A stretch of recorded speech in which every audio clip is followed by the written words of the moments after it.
12 freaking feet! Can you believe that, Brenda? I yelled, teetering precariously on a ladder that was definitely not rated for this kind of stress. I was wrestling with a giant, sparkly, 5-pointed star, trying to get it to stay upright on top of my already too tall, according to the HOA, Christmas tree. 12 feet! Like I'm gonna put up some kind of Charlie Brown Christmas twig in my yard. I'm Frank freaking Kringle, and it's Christmas, goddammit! Brenda, my ever-suffering wife, peered up from her task of untangling a massive ball of Christmas lights. "Just be careful up there, Frank," she said with a sigh. "I don't want to spend Christmas Eve in the emergency room." "Relax, Brenda," I grumbled. "I got this. It's just this star.it quote's got a mind of its own. And the wind. And these freaking HOA regulations. See, in Pine Valley Estates, because of course it's called something like that, we have a homeowners association. And not just any HOA. We're talking about the gold standard of petty tyranny. The black belt in bureaucratic bullcrap. The dot-well comma, you get the picture. And this year their target was my Christmas tree. I love Christmas. I'm not talking about a polite little wreath on the door and a tasteful display of white lights. No, sir. I'm talking full-blown Clark Griswold-level Christmas spirit, lights, inflatables, reindeer on the roof, the whole 9 yards. I go all out. It's tradition. It, quote, festive. But apparently, festive is a 4-letter word in Pine Valley Estates. It wasn't always like this. For years, I'd put up my decorations, spread some holiday cheer, and the HOA had mostly left me alone. Sure, there'd been a few minor skirmishes, a warning about the excessive wattage of my light display, a complaint about the inflatable snowman army that disrupted the neighborhood's aesthetic, but nothing I couldn't handle with a strategically placed plate of Christmas cookies and a forced smile. But this year was different. This year we had Karen. Karen? The HOA's new self-appointed Christmas enforcer. I don't know her last name. I don't want to know her last name. She's just Karen. Tight-lipped, always frowning, probably wears beige even to bed. She radiates an anti-holiday aura so strong you could probably use it to power a small city. And, to make matters worse, she lives directly across the street. Prime viewing position for all my Christmas excesses. The whole tree debacle started innocently enough. I'd bought a beautiful 14-foot Fraser fir, a little taller than last year's, sure, but nothing outrageous. I mean, it fit in my front yard, mostly. Okay, maybe it slightly encroached on the sidewalk, but who's counting? Apparently, Karen was counting. She had marched over, her face a mask of disapproval, and informed me that my tree was excessive, out of scale, and a blatant disregard for community standards. She even claimed it was blocking her winter view. Her winter view of what? My house? The street? The other meticulously decorated, but significantly less festive, houses in Pine Valley Estates? And then, because Karen apparently has nothing better to do with her time, she'd gone and measured the damn thing. And, wouldn't you know it, it was slightly over the newly imposed, completely arbitrary 12-foot height limit for live-cut Christmas trees that the HOA had conveniently just enacted. Which brings us to the HOA meeting. Picture this. A room full of spineless board members, all terrified of Karen and me, standing there like a freaking lumberjack defending his right to have a decent-sized Christmas tree. "Mr. Miller," Karen had said, her voice dripping with disdain, "your tree is unacceptable. It's too tall. It quote, ostentatious." Ostentatious? I'd roared back, channeling my inner Bill Burr. "It's a Christmas tree, Karen. It's supposed to be a little over the top. It's supposed to be festive. It's supposed to bring joy to the neighborhood." "It's disrupting the neighborhood's aesthetic," Karen had countered, her voice as cold as a snowman quote well comma, you know. "It's a potential fire hazard. It quote it quote s dot attracting undesirable elements. Undesirable elements? I'd yelled. You mean like Santa Claus? Are you afraid the elves are gonna unionize and demand higher wages, Karen? What the hell are you even talking about? The other board members just sat there, staring at their hands, probably wishing they were anywhere else. Except for this one guy in the back, who was trying, and failing, to suppress a grin. I think he was on my side. Mr. Miller, Karen had said, her voice dangerously low. The HOA has rules, and you, sir, are breaking them. Your tree is too tall. You need to reduce it. Reduce it? I'd scoffed. You want me to chop the top off my Christmas tree? Like some kind of Christmas tree butcher? The tree, Karen had declared, slamming her gavel down, a little plastic thing that looked like it came from a child's playset, must be reduced to a height of no more than 12 feet. You have 1 week, Mr. Miller, and you are hereby fined. Fined for having a tree that was too tall. It was insane.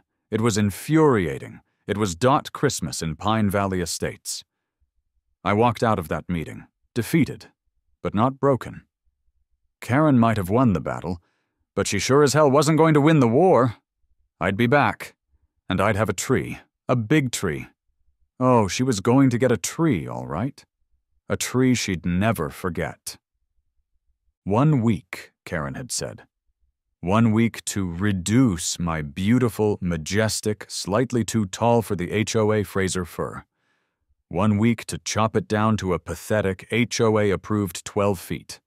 Like I was going to do that. She clearly didn't know who she was messing with. And then came the threats.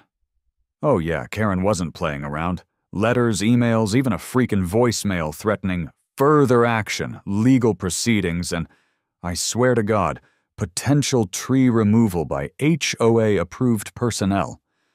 Like they were going to send in a SWAT team of lumberjacks to take down my Christmas tree. They want to play games? I ranted to Brenda, pacing my living room like a caged tiger. They want to threaten me? Over a tree? A freaking Christmas tree? I'll show 'em games. I'll show 'em what happens when you mess with Frank Kringle's holiday spirit. It's on like freaking Donkey Kong. Brenda just sighed and handed me another beer. She'd heard it all before. My blood was boiling. My brain was buzzing. I wasn't just angry, I was inspired. This wasn't just about a tree anymore. It was about principle. It was about freedom. It was about the right to celebrate Christmas in all its glorious, over-the-top, slightly tacky splendor. And I, Frank Miller, was going to defend that right, even if it meant well, I didn't know what it meant yet. But it was going to be big. I needed a plan, a loophole, a way to stick it to Karen and her band of Christmas-hating killjoys. And as always, my weapon of choice was the HOA bylaws. That freaking phone book-sized document of doom filled with more rules than an HOA meeting. I started digging, highlighting, annotating, looking for any clause, any ambiguity, any crack in their beige armor. And of course I hear through the grapevine that Karen is already working on new rules to come at me for my tree. And then I found it. It wasn't a giant neon sign saying, "Go ahead, Frank, build a massive tree." But it was close enough. The new height restriction, the one Karen had rammed through, specifically applied to live-cut trees. It said nothing about artificial trees. Nothing about structures that might resemble trees. And there was this other, wonderfully vague clause about maintaining the spirit of the holidays.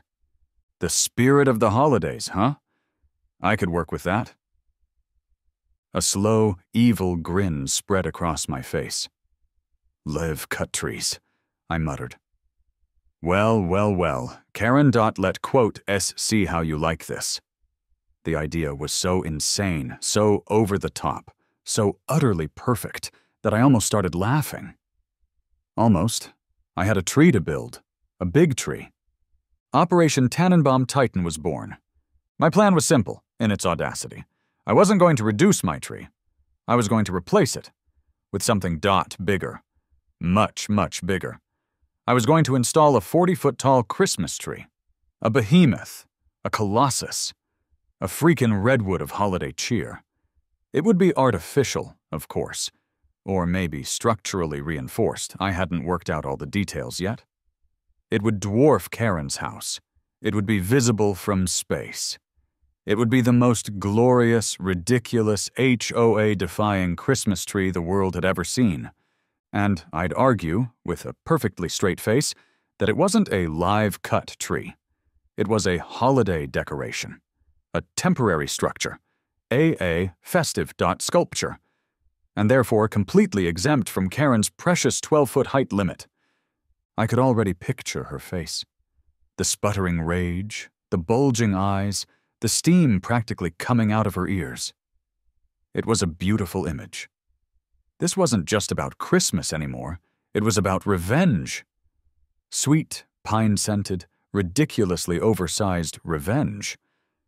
The logistics, I knew, would be challenging. I'd need to find a supplier, a manufacturer, someone who actually made 40-foot-tall artificial Christmas trees.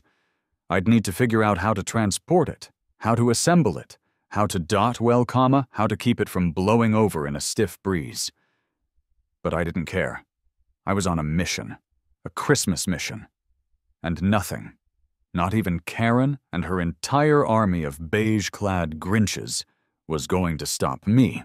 My first call was to a place called Megatrees R Us. Seriously, that was the name. I spoke to a guy named you guessed it, Bob. "Hey, Bob," I said, trying to sound casual. "I need a Christmas tree." "Okay," Bob said, sounding bored. "What size?" 40 feet, I said. There was a pause. 40 feet. "Yep," I confirmed. "And I need it fast. It's for a very important Christmas thing." Bob started to laugh. "You're pulling my leg, right?" "Nope," I said. "Dead serious. I have a situation with my HOA. And this tree IT quote, kind of a necessity. I explained the whole saga. Karen, the 12-foot limit, the loophole, my burning desire to create the most epic Christmas display in the history of Pine Valley Estates.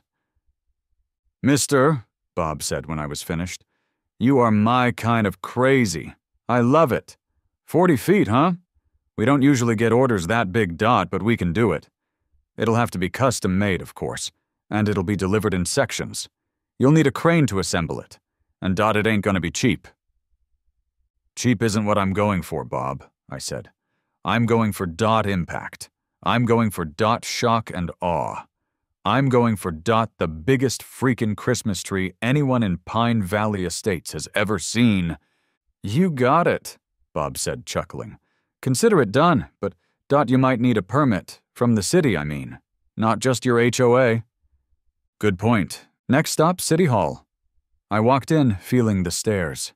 I'm starting a bit of a reputation. I get to the counter, and wouldn't you know it, Bob called ahead. "Oh, you're the Christmas tree guy," the lady behind the counter said, grinning. 2 hours, and a lot of paperwork later, I walked out with a special permit. Turns out, as long as my structure met certain safety requirements, there was no limit on how tall a holiday decoration could be. "Take that, Karen!" And so, construction or rather, assembly.com mensed. It was a spectacle, to say the least. Trucks arrived, carrying massive sections of artificial tree. The trunk, the branches, the the whole freaking thing. A crane was brought in, towering over my house, to lift the sections into place. A crew of workers, looking like they were building a skyscraper, not a Christmas tree, swarmed over my yard. The neighbors, of course, were speechless. They gathered on their lawns, staring at the unfolding scene with a mixture of shock, awe, laughter, and the now familiar question, "What the hell is he doing?" I, of course, played the part of the eccentric Christmas fanatic perfectly. I'd stroll around my yard, wearing a Santa hat, even though it was still October, and offering vague yet enthusiastic explanations. "It's a Dot holiday decoration," I'd say, with a perfectly straight face. "A Dot tribute to the spirit of Christmas. A Dot statement." My internal monologue was a constant stream of triumphant pronouncements and giddy anticipation. "40 feet, Karen," I'd mutter to myself, as another section of the tree was hoisted into place. 40 freaking feet, beat that! I imagined her face, contorted with rage, her perfectly manicured lawn dwarfed by the sheer scale of my Christmas colossus. It was a beautiful thought. There was, of course, a brief visit from an HOA representative. Not Karen, thankfully. She was probably already having a conniption. "Mr. Dot Miller?" he said, looking up at the towering, partially assembled tree, his voice a mixture of confusion and apprehension. "We've received some concerns about this structure." "Structure?" I repeated, feigning innocence. "It's a decoration, Mr. Stickler, a holiday decoration. And, as you can see," I added, pulling out a copy of my city permit and the, still relevant, HOA bylaws, both of which I now carried with me at all times. "It's perfectly compliant. All permits approved, all regulations followed. No live cut tree here, just festive cheer." He looked at the documents, then at the tree, then back at me. He clearly had no idea what to do. He mumbled something about reviewing the situation and retreated, looking utterly defeated. I, Frank Miller, had once again outmaneuvered the HOA, and my 40-foot Christmas tree, my monument to holiday spirit and HOA defiance, was nearing completion. The anticipation was almost unbearable. The neighborhood was buzzing, and I, for one, couldn't wait to see the final result. And even more importantly, I couldn't wait to see Karen's face. The arrival of the 40-foot Christmas tree, or rather, the sections of the 40-foot Christmas tree, was an event that would forever be etched in the annals of Pine Valley Estates history. It was like watching a scene from a disaster movie, only instead of an asteroid or an alien invasion, it was a ridiculously oversized holiday decoration. And Karen, oh Karen, she lost it. Completely, freaking lost it. I'd strategically timed the final assembly for a Saturday morning, knowing full well that Karen would be home, probably meticulously polishing her collection of beige ceramic figurines, or whatever the hell she did for fun. I watched from my window, coffee in hand, as the crane operator, a surprisingly cheerful guy named Gus, hoisted the final section, the top of the tree, complete with a giant, pre-lit star into place. And then I heard it. A scream! Not just any scream, a Karen scream. A primal shriek of pure, unadulterated outrage that probably shattered windows in neighboring counties. I grabbed my phone, hit record, and stepped outside, just in time to see Karen storming across the street, her face a mask of apoplectic fury, her sensible shoes practically spitting gravel. "What?" she roared, her voice cracking with rage. "Have you done?" I took a sip of my coffee, a picture of calm indifference. "Morning, Karen," I said, my voice dripping with mock politeness. "Admiring my holiday decoration, I see." "Holiday decoration!" she shrieked, pointing a trembling finger at the towering monstrosity that now dominated the landscape. "This is This is insane! It's a monstrosity! It, quote, S. T, quote, S. Bigger than your house." "It's a Christmas colossus, Karen," I corrected, with a perfectly straight face. 40 feet of pure, unadulterated holiday cheer. And, as you can see, I added, gesturing towards the now-assembled tree, it's perfectly legal. Not a live cut tree, remember? Just a temporary structure. A festive sculpture, if you will. "Temporary?" she sputtered, her eyes bulging. "That thing looks like it's going to be here until the next ice age." It quote S dot, IT quote S dot, blocking my view. It quote S dot, attracting dot tourists. This last part was actually true. People were already stopping their cars to take pictures. It's spreading Christmas spirit, Karen, I said with a shrug. Sharing the joy of the holidays with the community. Think of the children, Karen. Think of the dot magic. Magic, she repeated, her voice dangerously low. This isn't magic, Mr. Miller. This is dot. This is dot a declaration of war. It's a declaration of Christmas, Karen, I countered. And, I might add, it's got all the bells and whistles. Literally. I gestured towards the thousands of twinkling lights that were already strung on the tree, courtesy of Gus and his crew. And a star. A giant, sparkly star. Because dot Christmas. Karen looked like she was about to spontaneously combust. She opened her mouth, closed it, opened it again, and finally managed to choke out, I quote, L dot, I quote, L dot, have this dot thing, dot removed. You'll see. This isn't over, Miller. This is war. Merry Christmas, Karen, I said with a cheerful wave. And good luck with that. She turned and stomped off, muttering darkly about lawyers, lawsuits, and the imminent collapse of civilized society. I watched her go, then turned back to my magnificent, ridiculous 40-foot Christmas tree and grinned. It was on. The emergency HOA meeting, Part 2, Tannenbaum Trauma, was, predictably, a masterpiece of mayhem. Karen, looking like she had wrestled a grizzly bear and lost, presented her case with the intensity of a 5-alarm fire. And they changed the rules, again, to include artificial trees. This dot Christmas Colossus, she declared, her voice shaking with emotion, is an affront to everything Pine Valley Estates stands for. It's a safety hazard. It's a fire hazard. It quote, is dot attracting aliens. Okay, I made that last part up, but she was that unhinged.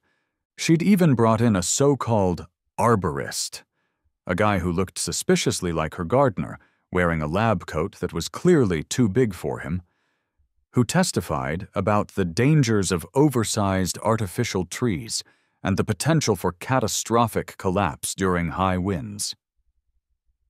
Then it was my turn. Ms. Karen, I began, addressing the board with a calm, reasonable demeanor that was, of course, completely fake. Seems to be under the impression that I've somehow violated the HOA bylaws, but when I put up the tree, I assure you, I had not. I presented my defense, meticulously and methodically. I cited the previous bylaws, the ones in effect when I'd ordered my tree, highlighting the fact that there were no restrictions on artificial trees or temporary structures. I argued that my Christmas Colossus was simply a very, very elaborate holiday decoration, and that I had a right to celebrate Christmas in whatever over-the-top way I saw fit. I presented evidence of the tree's structural integrity, courtesy of Bob, the tree supplier, who'd provided me with detailed engineering schematics. I even brought in a real structural engineer, a friend of a friend, who testified that the tree was perfectly safe and posed no threat to the neighborhood. The other board members were, to put it mildly, divided. Some were clearly still loyal to Karen, but their support was rapidly crumbling. Others looked confused, overwhelmed by the sheer absurdity of the situation. And a few, I suspected, were secretly wanting to take a selfie with my giant tree. Then, a reporter from the local news station, who'd apparently gotten wind of the Great Christmas Tree controversy, showed up, in hand. He started filming the meeting, asking questions, and generally turning the whole thing into a public spectacle. That was the final straw. The board, facing a potential lawsuit, a public relations disaster, and the undeniable evidence of my tree's relative safety and utter ridiculousness, voted to do nothing. They could not retroactively enforce their new rule. The meeting ended in chaos, with Karen screaming about the death of Christmas and the rise of the inflatable reindeer mafia, and me, Frank Miller, the Christmas champion, walking out with a smug, but well-deserved, I thought, smile on my face. But Karen, like a fruitcake that just won't go away, wasn't about to give up. What followed was a period of escalating absurdity that I can only describe as the tree war. Karen, obsessed with getting rid of my Christmas colossus, or at the very least making my life miserable, tried every tactic she could think of. She filed complaints with the city, claiming it was a zoning violation, a safety hazard, and a public nuisance. The city inspectors came, they inspected, and they found nothing. My tree was perfectly legal. She tried to organize a neighborhood petition to have it removed. She went door to door, armed with her clipboard and her "think of the children" speech, trying to convince people that my tree was a threat to their property values and their holiday spirit. The petition failed miserably. Most people either politely declined to sign or slammed the door in her face. Some even decorated my tree, adding their own ornaments and lights. She even, I suspect, attempted some minor acts of sabotage. I found a few, easily removed, "Keep Pine Valley Estates festive but tasteful" signs stuck in the ground near the tree. And one night I woke up to find the tree mysteriously unplugged. Apparently she was hoping to deflate it? I'm not sure what her logic was there, considering it was a rigid structure. Of course, I had security cameras everywhere, capturing her every move. And I, of course, responded in kind. Not with vandalism, oh no, I was above that. I responded with "more Christmas." I added thousands of lights to the tree, synchronized to music. Every night, my yard became a dazzling spectacle of flashing, twinkling, multicolored illumination, set to a soundtrack of classic, and some not-so-classic, Christmas tunes. I projected holiday images onto the tree, turning it into a giant 40-foot-tall screen. Snowflakes, reindeer, Santa Claus, even a slightly sarcastic image of Karen's face, with a Grinch hat superimposed on her head. I hosted nightly tree lighting ceremonies, complete with hot cocoa, cookies, and caroling. The neighbors loved it. The kids loved it. Even the dogs seemed to enjoy it, except for Karen's poodle, which, I suspect, was traumatized by the whole experience. I created a Santa's Workshop display at the base of the tree, complete with fake elves, plastic reindeer, and a slightly creepy animatronic Santa that waved and ho-ho-hoed at passers-by. And because why not, I hired a Santa Claus impersonator to greet visitors and hand out candy canes. He'd sit in a giant chair at the base of the tree, posing for pictures and listening to children's Christmas wishes. It was a glorious, ridiculous, utterly over-the-top celebration of Christmas. I even set up a donation box for people to take pictures. And with each passing day, with each new decoration, with each new event, I could feel Karen's frustration growing, her power waning, her sanity slipping. The Christmas Colossus had become more than just a tree. It was a symbol of resistance, a testament to the power of holiday spirit, and a healthy dose of HOA defiance. And I, Frank Miller, the accidental Christmas king, was winning.